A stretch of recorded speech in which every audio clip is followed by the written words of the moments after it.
Ok, vamos lá. Mergulhar nesse tema. Fé. Tipo, como é que a gente fala de fé hoje, sabe? Com tanta ciência, filosofia, tanta coisa acontecendo. Dá para ter uma fé que, sei lá, que converse com a razão, que seja crível mesmo? A gente deu uma olhada nos materiais bem legais sobre isso, sobre a credibilidade da fé cristã. Exato. E o ponto, olha, não é querer provar a fé tipo A plus B igual a C, né? A ideia aqui é mais entender quais são as bases racionais, os sinais que dão suporte para ela e como ela dialoga ou às vezes até entra em conflito com a cultura de hoje. A pergunta de fundo é, como é que a fé se sustenta como algo bom, confiável? Legal. Porque assim, muita gente ainda tem aquela ideia, né? Que fé e razão são tipo água e óleo, não se misturam. Mas o que a gente viu sugere outra coisa, né? Que elas podem andar juntas. Sim, sim. Tem até uma imagem bem conhecida, acho que da Fides e Ratio, que fala das duas asas. Fé e razão seriam essas duas asas que a gente usa para buscar a verdade, entende? A fé vai além do que a razão alcança sozinha, mas isso não quer dizer que seja irracional, pelo contrário. A razão pode, inclusive, ajudar a fé a não cair em exageros, sabe? Em superstição. O desafio é manter o equilíbrio aí. Entendi. Essa imagem das asas é boa. Mas aí vem a pergunta, né? E na prática? Quando a ciência diz uma coisa e a fé parece apontar para outra, como funciona essa dança? Essa é a tensão, né? É real.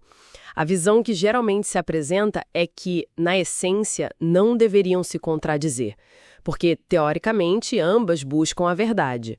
O conflito apareceria mais por causa de interpretações limitadas, seja da ciência, seja da fé. Tipo assim, a ciência explica o como, os mecanismos das coisas. A fé busca o porquê, o sentido maior. Atuam em níveis diferentes, entende?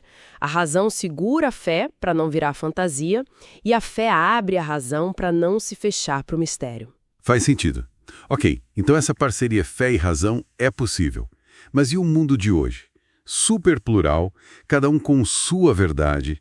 Ainda cabe falar em crer de um jeito mais amplo assim? Não soa meio fora de época? O cenário mudou muito, sem dúvida. Hoje, talvez mais do que nunca, a fé se apresenta como uma escolha bem pessoal, sabe? Uma decisão mesmo. Alguns teólogos, tipo Karl Rahner, já falavam disso. A fé não se sustenta mais só na tradição ou na autoridade externa. Ela precisa fazer sentido para a vida da pessoa, responder às angústias dela. Precisa dialogar com as perguntas do homem moderno, como outros pensadores também disseram. É menos imposição e mais um convite, uma proposta. Ok. Se é uma proposta, tem que ter alguns argumentos, umas pistas, né? Algo que a torne plausível. O que seriam esses elementos de credibilidade da fé cristã, pelo que a gente viu? Isso. O material fala em sinais de credibilidade. Não são provas matemáticas, mas sinais, indícios. Dá para agrupar assim, olha. Primeiro, a coerência interna da mensagem, tipo, a doutrina faz sentido, a ética que ela propõe é boa para a humanidade. Segundo, a capacidade de dar respostas para as grandes questões, né? Sentido da vida, sofrimento, morte. Terceiro, os sinais históricos, a figura de Jesus, o que aconteceu na vida dele e, principalmente, o evento da ressurreição. E também o testemunho dos primeiros cristãos, muitos que morreram por isso, os mártires. Quarto, o poder de transformação.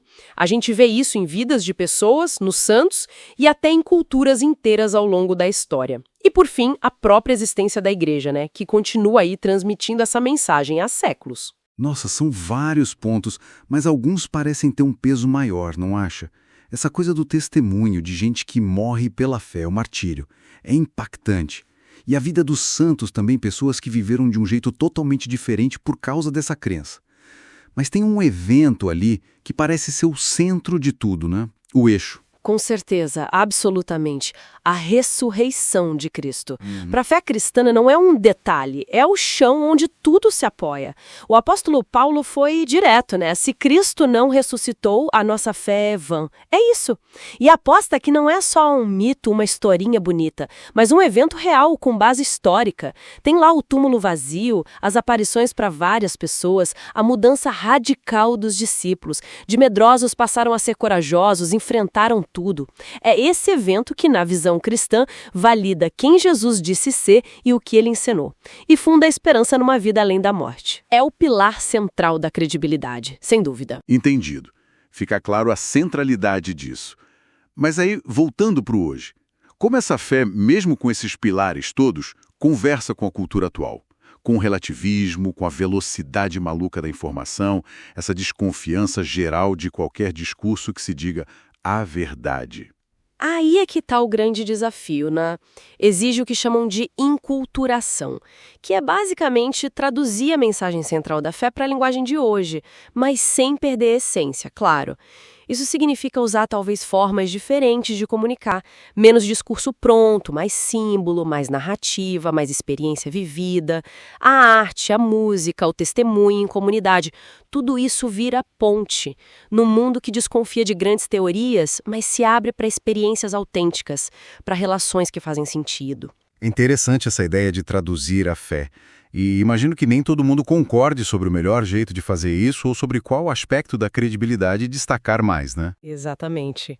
Aí as abordagens variam, simplificando bastante. Tem uma linha, talvez mais na pegada do Runner, do Tracy, que foca muito na experiência, na capacidade da fé de responder às perguntas do ser humano hoje, dialogando com a filosofia, com as ciências. Por outro lado, tem uma outra vertente, representada talvez por gente como Ratzinger, o Bento XVI ou o von Balthasar, que enfatiza mais a beleza e a verdade da própria revelação.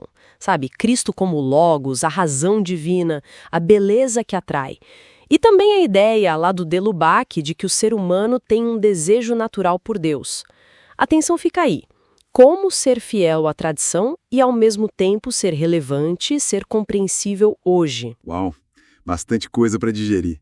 Então, para a gente amarrar a nossa conversa, a credibilidade da fé não é tipo ter uma prova científica, né? É mais sobre uma confiança que se considera razoável, uma confiança que se apoia na coerência desses sinais históricos, existenciais, na transformação que ela causa e na capacidade de continuar dialogando com a razão e a cultura. Precisamente, é por aí. E talvez isso deixe a gente com uma provocação final, né? Para além de perguntar só, é crível acreditar? Talvez a questão que fica é, se essa fé se mostra crível, que tipo de mudança, de transformação concreta ela realmente propõe para a nossa vida e para o nosso jeito de ver o mundo? Fica aí a reflexão, acho.